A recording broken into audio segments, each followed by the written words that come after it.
সূর্যোদয় দেশ জাপান এবার এক নতুন পথে হাঁটছে। শান্তিপ্রিয় দেশ হিসেবে পরিচিত জাপান হঠাৎই সামরিক এবং প্রযুক্তিগত অঙ্গনে গুরুত্বপূর্ণ পরিবর্তন আনছে। দেশটির পরমাণু নীতি যে এতদিন স্থির ছিল, এবার তা পরিবর্তনের সিদ্ধান্ত নেওয়া হয়েছে, যা এই অঞ্চলের প্রতিবেশী দেশগুলোর মধ্যে উত্তেজনা বাড়াতে পারে। বিশেষজ্ঞরা মনে করছেন, জাপানের এই উদ্যোগ শুধু অস্ত্রের নয়, নিরাপত্তা কৌশলকেও এক নতুন মাত্রা দিচ্ছে। জাপানের প্রতিরক্ষা মন্ত্রণালয় জানিয়েছে, ২০২৬ সালের সামরিক বাজেটে নতুন হাইপারসোনিক ক্ষেপণাস্ত্রের জন্য বড় ধরনের বরাদ্দ রাখা হয়েছে। ক্ষেপণাস্ত্রটির নাম HBGP ব্লক 1। মূলত এটি জাহাজ বিধ্বংসী। আপাতত এটি স্থলভাগ থেকে ছোড়ার পরিকল্পনা রয়েছে এবং এর পাল্লা প্রায় ৫০০ থেকে ৬০০ কিলোমিটার। এই প্রকল্পের জন্য বরাদ্দ রাখা হয়েছে প্রায় $২০০,৭,০০,০০০। এছাড়া HBGP ব্লক 2 সংস্করণের জন্য অতিরিক্ত $৫,৩০,০০,০০০ অনুমোদিত হয়েছে। কতটি ক্ষেপণাস্ত্র তৈরি হবে তা এখনও প্রকাশ করা হয়নি, তবে অন্তত 4টি রেজিমেন্টের জন্য পর্যাপ্ত ক্ষেপণাস্ত্র তৈরি হবে বলে ধারণা করা হচ্ছে। যদিও প্রকল্পের অনুমোদন ২০২৩ সালে দেওয়া হয়েছে, বাস্তবে কিছু বিলম্ব হয়, তবে ২০২৬ সালে এটি কার্যকর হওয়ার সম্ভাবনা রয়েছে।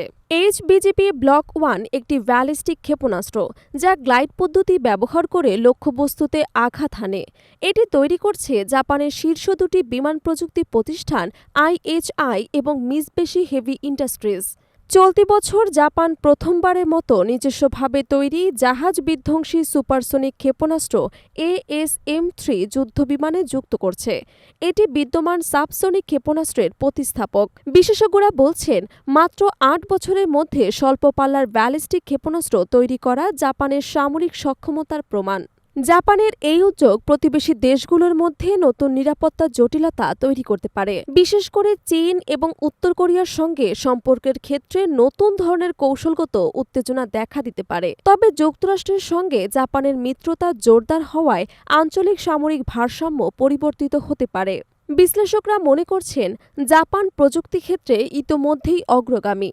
সামরিক সক্ষমতা বৃদ্ধির মাধ্যমে দেশটি কৌশলগত নিরাপত্তা নিশ্চিত করবে, পাশাপাশি আঞ্চলিক প্রভাব বিস্তারেও সক্ষম হবে। এই নতুন হাইপারসোনিক প্রকল্প কেবল অস্ত্র নয়, এটি আঞ্চলিক কৌশলগত ভারসাম্যের নতুন চিত্র গড়ে তুলেছে।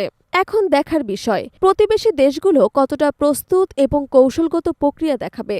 জাপানের আকাশে উড়বে নতুন সম্ভাবনার স্বপ্ন, আর সমুদ্রের গভীরে তৈরি হবে প্রতিরক্ষার নতুন ছায়া। এক ধরনের নতুন শুরু জন্ম নেবে, যেখানে প্রযুক্তি, কৌশল এবং ভয়ঙ্কর সম্ভাবনার সংমিশ্রণ চোখে পড়বে।